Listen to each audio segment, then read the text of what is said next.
Imagine que tu es en vacances et que tu décides de t'offrir les folies d'un hôtel 5 étoiles au lieu d'un classique 3 étoiles. Juste pour goûter au luxe que tu ne peux pas t'offrir habituellement. Mais qu'en est-il alors d'un hôtel 7 étoiles ? Les termes somptueux et extravagants ne sont encore pas à la hauteur d'une telle expérience. Que se passerait-il donc si tu séjournais dans un hôtel 7 étoiles ? Eh bien, je vais te le montrer. Mais avant, fais-moi savoir dans les commentaires comment tu imagines dans ta tête un hôtel 7 étoiles. Partons à l'hôtel Burj Al Arab à Dubaï. Il est reconnu comme hôtel 7 étoiles, bien qu'officiellement le classement n'aille que jusqu'à 5. Mais la manière dont il a obtenu cette cote impressionnante est assez intéressante.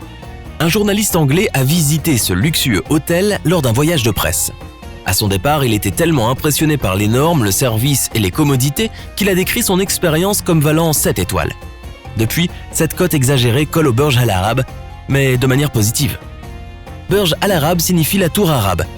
Il a été élu meilleur hôtel du monde, et quand tu vas voir l'intérieur, tu comprendras pourquoi.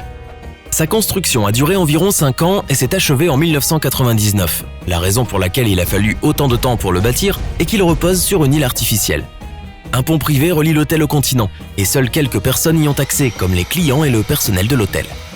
Sa forme est aussi très particulière. Il a été conçu pour ressembler à une voile de navire. Tu la vois mieux maintenant ? Sur son toit, il y a un héliport pour les clients VIP. Cet hôtel est devenu si célèbre qu'il est devenu le symbole de Dubaï, tout comme la Tour Eiffel l'est pour la France ou la Statue de la Liberté pour New York. Imagine que tu viens d'atterrir à l'aéroport international de Dubaï et que tu as une chambre réservée au Burj Al Arab. Écoute bien, tu auras la possibilité de te rendre à l'hôtel en voiture ou en hélicoptère privé. Ces deux moyens de transport sont tout aussi luxueux l'un que l'autre. Donc imaginons que tu choisisses la voiture. Dès ta sortie de l'aéroport, une rutilante Rolls-Royce avec chauffeur t'attendra. S'il vous plaît. En traversant le fameux pont, tu commenceras à voir l'ampleur de l'hôtel. C'est spectaculaire. Tu verras apparaître les eaux turquoises et les palmiers à la base du bâtiment. La structure en forme de voile est entourée de sable. Elle mesure un peu plus de 300 mètres de haut et repose sur 250 colonnes de béton.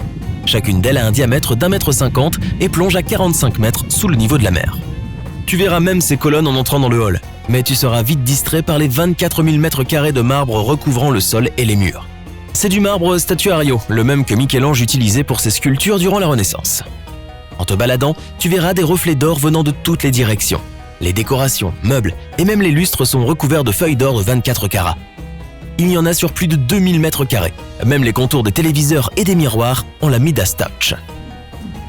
Le Burj Al Arab ne dispose que de 202 suites en duplex et certaines d'entre elles offrent à leurs hôtes une vue imprenable sur le Palm Jumeirah. Après avoir été accueilli par le personnel et fait ton check-in, un majordome privé sera exclusivement assigné à ta suite. Tu n'auras même pas à lever le petit doigt.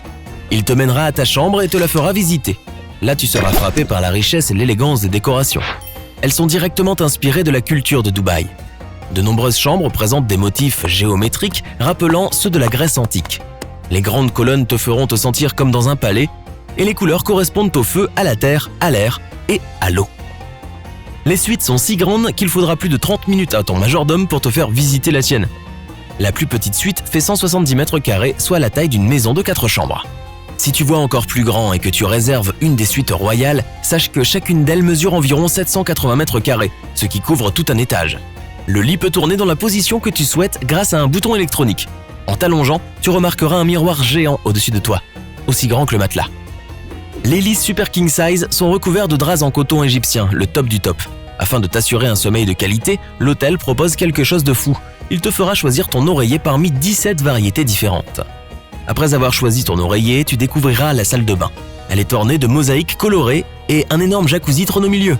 À côté du lavabo, tu verras une dizaine d'articles de toilette et de parfums de la marque Hermès.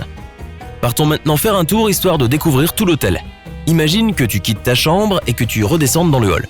Ton majordome privé sera toujours là pour t'accueillir à ton retour. Si d'autres suites sont occupées, il y aura toujours un majordome privé posté devant. L'hôtel comprend aussi le célèbre spa Thalys, situé au 18e étage. Toutes ces salles de soins sont dotées d'immenses fenêtres avec vue sur l'océan. Mais il y a encore plus classe. Ce palais dispose de plusieurs piscines pour ses clients, aussi bien à l'intérieur qu'à l'extérieur. Il y a aussi des piscines réservées aux femmes et aux enfants. Le service le plus glamour, c'est la baignade romantique au clair de lune. Imagine que tu y séjournes avec ton ou ta partenaire. Vous pourrez réserver la piscine rien que pour vous et l'hôtel s'occupera de tout. Bougies flottantes, pétales de rose, champagne et fraises. Il y a également une plage privée pour les clients de l'hôtel. Elle se situe de l'autre côté du pont. Elle comprend des chaises longues et de nombreux soins sont inclus. La plupart des hôtels 5 étoiles disposent généralement de 2 restaurants. Celui-ci dispose de 6 bars-restaurants. Je vais te montrer les meilleurs. Après ton réveil, ton majordome te mènera au restaurant du rez-de-chaussée. Tu pourras choisir une table à l'intérieur ou à l'extérieur. Tu auras le choix entre une grande variété de plats, du petit déjeuner européen à celui moyen-oriental. Et vu que tout est servi sur un buffet, tu pourras mélanger les saveurs. Pour le déjeuner, je te conseille le 27e étage. Le restaurant s'appelle Al-Muntaha, ce qui signifie le plus haut. Les fenêtres s'étendent du sol au plafond, donc si tu n'es pas fan des hauteurs, ce n'est pas forcément le meilleur endroit pour toi. L'intérieur bleu rappelle l'océan, et le plafond est éclairé par un subtil jeu de lumière verte et bleue, ce qui donne l'impression d'être sous l'eau. Pour le dîner, tu peux réserver une table à l'Al-Mahara, qui se traduit par la coquille d'huître. Après avoir traversé un couloir en forme de coquillage, tu arriveras face à un aquarium géant. Les tables sont disposées autour de ce gigantesque réservoir rempli de coraux et de poissons colorés. Ce restaurant propose une grande variété de plats, mais il est spécialisé dans les fruits de mer. Rien de très surprenant. Récemment, le bar le plus luxueux du monde a ouvert dans l'hôtel. Il s'appelle le Gold on 27. Il propose des cocktails uniques dont les barmen gardent le secret.